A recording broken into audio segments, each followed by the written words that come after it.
அறியாமல் இருந்து இன்னும் அறியாமல் பிள்ளைகளை போல இருப்போம் என்றால், நீங்க ஆசாரியர் கூட்டமாய் இருந்து அழைக்கப்பட்டிருந்தாலும், உங்களை 4 விசேஷ கூட்டமாய் அவர் கூட்டிருந்தாலும் உங்களையும் வெறுத்து தள்ளிவிடுவார். நான் உங்களை அறியேன் என்று சொல்லுவார்.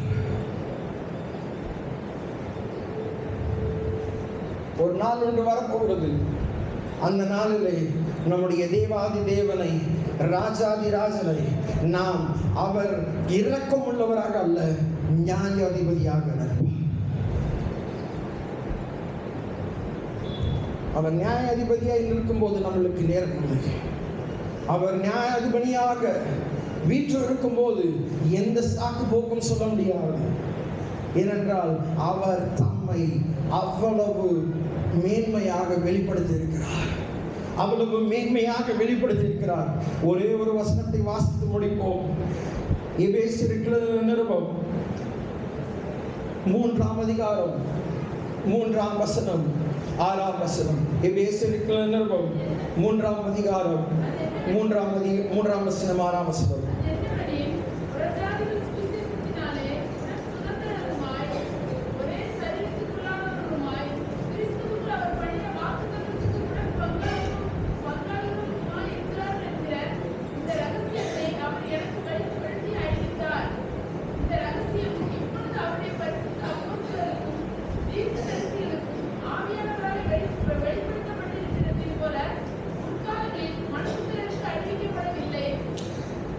தீர்க்கதரிசிகளுக்கும் ஆவியானவரால் வெளிப்படுத்தப்பட்டு இருக்கிறது போல முற்காலங்களில் மனுபுத்திரருக்கு அறிவிக்கப்படவில்லை. இயேசு இந்த பூமிக்கு வந்தது பின்புதான் அவருடைய சத்தியத்தை நாம் அறிகிறோம். அதாவது வேதம் அழகாக சொல்லுகிறது, சத்தியத்தையும் அறிவீர்கள், சத்தியம் உங்களை விடுதலையாகும். இந்த வசனத்தை நான் தியானித்த போது, சத்தியத்தையும் அறிவீர்கள் என்றால் அப்பொழுது பொய்யையும் அறிவோம், புரட்டையும் கேட்போம், அதுவும் சத்தியம் போல் தோன்றும், தவறான உபதேசங்களும் இருக்கும். எப்படி ஏவாள் வஞ்சிக்கப்பட்டு போனாலோ அதுபோல நீங்களும் நானும் வஞ்சிக்கப்பட்டு போவதற்கு கூட வாய்ப்புகள் உண்டு. ஆனால் சத்தியத்தை நாம் அறிகிறதற்கு அவர் நமக்கு வெளிப்படுத்தி இருக்கிறார். எங்க வெளிப்படுத்தி இருக்கிறார்? இந்த வேதத்தில் வெளிப்படுத்தி இருக்கிறார். இந்த வேதத்திற்கு முக்கியத்துவம் கொடுத்து, இந்த வேதத்தின் அடிப்படையாக நீங்கள் உங்கள் கிறிஸ்துவின் வாழ்க்கையை வாழ்வீர்கள் என்றால், ஒரே கல்லாகிய ஒரே மாளிகையில் கட்டப்பட்டு வருகிற ஜீவ கல்லாய் இருக்கிற அவரிடத்தில் நாமும் ஜீவ கல்லாய் சேர்ந்து இருந்து ஒரே மாளிகையை கட்டப்படும் போது அவருடைய நாமத்தை மகிமைப்படுத்துவோம். அவர் நமக்கு ஜீவனை தந்து வைத்திருக்கிற திட்டத்தை நிறைவேற்றுவோம். எஜமான் எதற்காக நம்மை இந்த தோட்டத்தில் இந்த பூமியில வைத்திருக்கிறாரோ அந்த திட்டத்தையும் சித்தத்தையும் செய்து எஜமானுடைய இருதயத்திற்கு ஏற்ற வேலைகளை செய்கிற ஊழியக்காரனே உண்மையுள்ள ஊழியக்காரன். என்னுடைய எஜமான் ரொம்ப தூரம் போயிட்டார், இஷ்டத்திற்கு தன்னுடைய வாழ்க்கையை வாழ்கிற ஊழியக்காரன் அல்ல. அவர் எப்பொழுது வருவார் என்று அறியும்.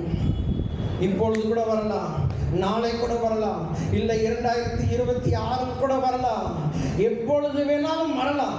ஆனால் அந்த நாளுக்கு ஆயத்தம் உள்ளவர்களாய் காணப்படுவோம்.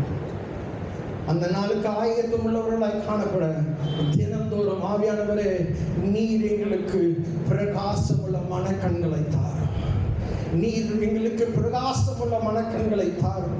நாங்கள் எப்படி உம்மை ஏற்றுக்கொண்ட போது, எப்படி உம்முடைய அன்பை ருசித்தோமோ, எப்படி உம்முடைய அன்பை நாங்கள் நேசித்து அதை பற்றி உமக்காக வாஞ்சியாய் உமக்காக வைராக்கியமாய் ஊழியர் செய்தோமோ, அப்படிப்பட்ட ஒரு பிரகாசமுள்ள கண்கள், இந்த கண்கள் வேற எதையும் காண்டு சிதறடித்துப்பட்டு போகாதபடி, இந்த உலகத்தில் உள்ள ஐஸ்வர்யத்திற்காகவோ இல்ல சம்பாத்தியத்திற்காகவோ இல்ல மேன்மைக்காகவோ இந்த கண்கள் மழுங்கி போகாதபடி, இந்த கண்ணாடியிலே தினந்தோறும் நொடி பொழுதும் பார்த்து கர்த்தருடைய வேதத்தில் இரவும் பகலும் தியானமாயிருந்து அவருடைய வேதத்தின்படி நடக்கிற மனுஷனே பாக்கியவான்.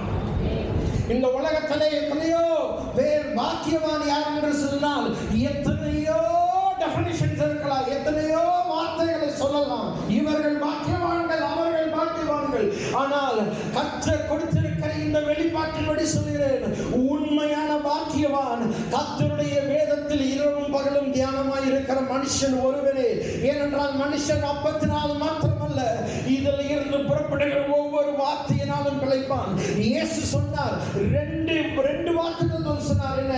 இந்த உலகத்திலே உங்களுக்கு உபத்திரவம் உண்டு, ஆனாலும் திடம் கொள்ளுங்கள், நான் உலகத்தை ஜெயித்தேன். அவர் உலகத்தை ஜெயித்திருக்கிறார், ஜீவ கல்லாய் இருக்கிறார். அவரோடு இணைந்திருக்கிற நாமும் ஜீவ கல்லாய் காணப்படுவோம் என்றால் இந்த உலகத்தை ஜெயிப்போம். எப்படி இந்த உலகத்தை ஜெயிப்போம்? இந்த உலகம் கொடுக்கிறபடி நான் உங்களுக்கு சமாதானத்தை கொடுக்கவில்லை, என் சமாதானத்தை உங்களுக்கு வைத்து போகிறேன் என்று சொன்னார். அந்த வசனத்தை வீட்டில் போய் நல்லா வாசித்து தியானம் பண்ணுங்க. என் சமாதானத்தை உங்களுக்கு வைத்து போகிறேன், கொடுக்கிறேன், என் சமாதானத்தை உங்களுக்கு